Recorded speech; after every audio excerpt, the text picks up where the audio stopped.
최근 2년간 고등어들이 어디로 가장 많이 가는지 아세요? 저희 입속으로? 아니죠. 바로 아프리카로 갑니다. 아프리카. 정말 이상한 거예요. 제가 수산업에 종사하면서 이런 일이 거의 없었거든요. 그런데 알고 봤더니 요즘 마트 가면 노르웨이 고등어 너무 비싸지 않나요? 그래서 저렴한 국산 고등어 사려고 했더니 또 안 보여요. 그래서 오늘은 고등어 가격이 왜 이렇게 오른 건지, 언제 떨어지는지, 언제 구매하면 좋은지 모든 정보를 한 번에 알려드리도록 하겠습니다. 첫 번째, 국산 고등어 가격 논란부터 짚고 넘어갈게요. 재작년까지만 해도 제가 국산 고등어 2마리에 5,000원 그 아래까지 판매했던 적이 있어요. 그런데 지금은 어때요? 고등어가 잘 나오지도 않고 나와도 엄청 비싸죠. 여기서 알고 가셔야 하는 게 마트에서 비싸게 판매하는 것도 있지만 공급량 자체가 부족해서 가격이 많이 올랐다는 겁니다. 그러면 왜 공급량이 부족하냐? 지구온난화, 남핵, 여러 이유가 있겠지만 식상하잖아요. 그래서 충격적인 얘기 해드릴게요. 최근 2년간 고등어들이 어디로 가장 많이 가는지 아세요? 저희 입속으로? 아니죠. 바로 아프리카로 갑니다. 아프리카. 매년 고등어 어획량이 떨어지고 있는 가운데 24년 국산 냉동고등어 수출액은 1,425억 원을 찍으며 역대 최고 매출액을 찍었어요. 그런데 그중 반 이상이 아프리카로 갔습니다. 놀라운 건 이게 아니죠. 뜬금없이 갑자기 왜 아프리카에서 저희 고등어를 찾았는지가 의문인 거죠. 원래 아프리카에선 러시아, 일본산 고등어를 주로 수입했거든요. 그래서 제가 알아보니까 이런 거더라고요. 러시아에서 터져버린 거예요, 전쟁이. 결국 러시아에서 수산물 무역 제재가 강화됐고 가격까지 오른 거죠. 아시는 분들은 다 아실 거예요. 전쟁 직후에 킹크랩, 대게, 명태 가격이 다 올랐어요. 그래서 엄청 죄송스럽더라고요. 제가 겨울에 킹크랩 찾으시는 손님들이 많으셨는데 가격이 너무 비싼 거예요. 손님이 비싸도 괜찮다고 하셨는데 제가 괜히 죄송스러워서 못 팔겠더라고요. 그런데 문제는 비슷한 시기에 일본에서 오염수 방류까지 해버립니다.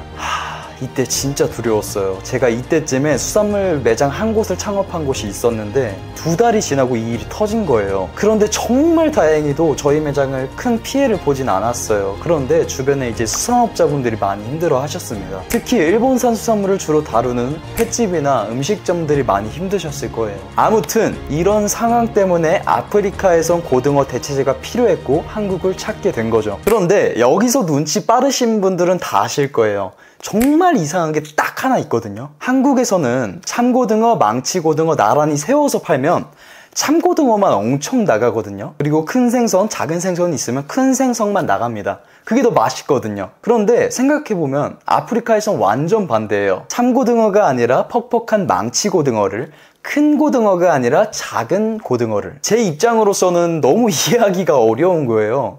대체 왜 그런 선택을 했을까? 그래서 알아보니까 완전히 다른 거예요.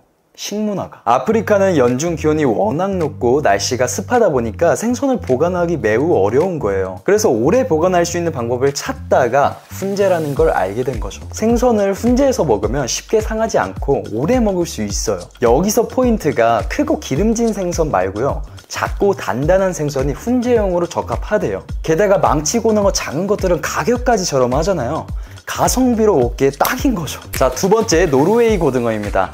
이게 원래는 매년 9월 이후에는 노르웨이 고등어 가격이 떨어져야 정상이거든요. 그런데 24년 9월 이후로 계속 올랐죠, 가격이. 정말 이상한 거예요. 제가 수산업에 종사하면서 이런 일이 거의 없었거든요. 그런데 알고 봤더니 노르웨이 고등어 맛을 많은 국가가 알아버린 거예요. 물론 해당 국가의 어획량이 떨어져서 노르웨이 고등어를 사용한 것도 있습니다. 그래서 2024년 노르웨이 고등어가 역대 최고 매출액을 달성했다고 합니다. 그런데 노르웨이 입장에선 수출이 많이 된 건 좋은데 반대로 고등어 씨가 마르게 생긴 거죠. 그래서 노르웨이 정부는 어획 커터를 확 줄일 수밖에 없었습니다. 그리고 지구온난화, 물류비 상승까지 겹치면서 가격이 많이 오른 거예요. 그런데 희소식이 생겼습니다. 최근에 한국 정부가 노르웨이 고등어 가격이 너무 치솟으니까 0%의 할당 관세를 적용하기로 했습니다. 이렇게 되면 수입업체들이 고등어를 더 싸게 들여올 수가 있기 때문에 가격이 떨어져요. 25년 7월 1일부터 시행될 예정이라고는 하는데 바로 가격이 내려갈 것 같진 않고요. 하지만 제가 현직 수산물 도매업과 소매업으로 운영하다 보니까 이런 정보를 되게 빨리 들을 수 있습니다. 그러니까 구독과 좋아요 꼭 누르시면 이런 정보를 공짜로 받아가실 수 있으니까 지금 바로 눌러주세요. 알람 설정까지 하면 더욱더 좋습니다. 이건 대부분 사람들이 잘 모르는 내용인데 혹시 중국이 우리나라 고등어에 어떤 영향을 끼치는지 아세요? 놀랍게도 중국이 우리나라 고등어 가격에 숨은 조종사 역할을 하고 있습니다. 최근 몇 년 사이에 중국의 수산물 소비 패턴이 완전히 달라졌어요. 코로나 이후 중국 사람들 사이에서 건강에 대한 관심이 폭발적으로 늘면서 DHA가 풍부한 고등어 같은 등푸른 생선이 인기를 끌기 시작했죠. 실제로 중국 내 고등어 소비량이 꾸준히 증가하고 있고 수입도 해마다 늘고 있습니다. 그런데 중국도 마찬가지로 고등어 어획량이 줄어들고 있어서 수요는 해외에서 고등어를 더 많이 사들이고 있어요. 그 결과 우리나라와 일본, 노르웨이 등 주요 고등어 생산국의 수출 가격도 계속해서 오를 수밖에 없습니다. 특히 중국이 한동안 불법 조업 단속을 강화한 적이 있었지만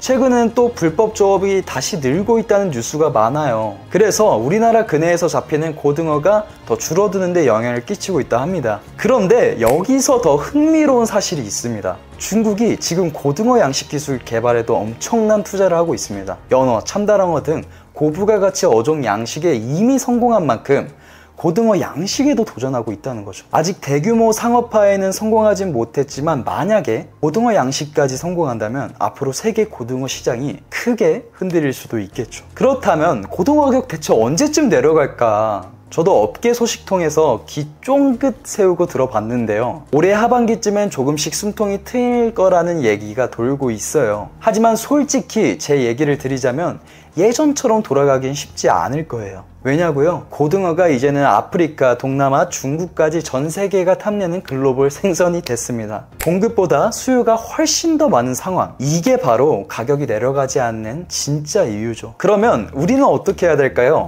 여기서부터가 진짜 꿀팁 타임입니다. 첫 번째, 일단 계절을 노리세요. 고등어는 가을이 가장 맛있고 가격도 제일 착해요. 9월부터 11월까지 대량으로 고등어를 구매해서 냉동실에 쟁여두면 언제든 맛있는 고등어를 즐길 수 있습니다. 두 번째, 대체제를 활용하세요.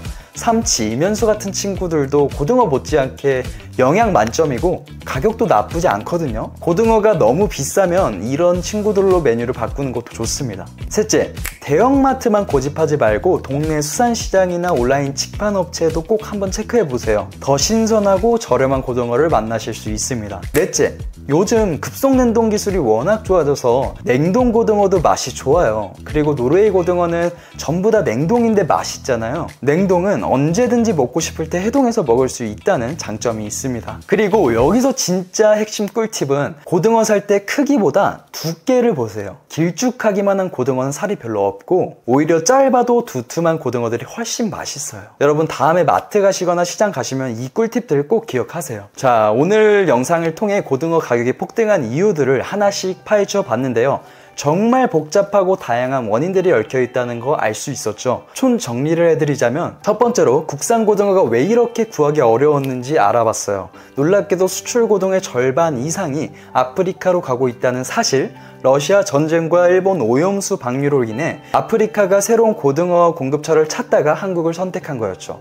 특히 아프리카의 훈제 문화 때문에 우리가 잘 안 먹는 망치 고등어가 인기였다는 것도 정말 흥미로웠습니다. 두 번째로 노르웨이 고등어도 만만치 않죠. 전 세계가 노르웨이 고등어 맛을 알아버리면서 수요가 폭증했고 노르웨이 정부는 어획량을 줄일 수밖에 없었죠.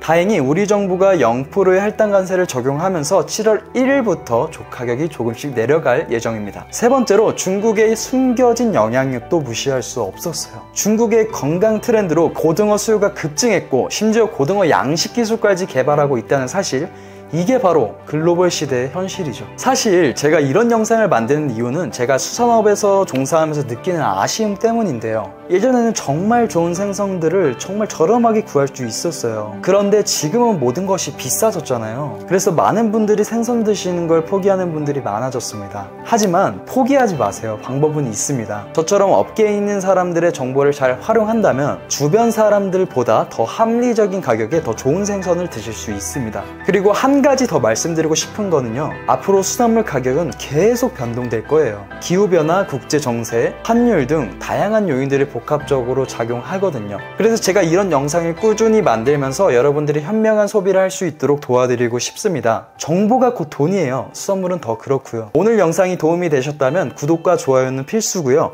댓글로 궁금한 생선이나 수산물들이 있다면 언제든지 말씀해주세요. 마지막으로 영상 시청해주셔서 감사하고요. 더 유용한 컨텐츠로 찾아뵙겠습니다. 감사합니다.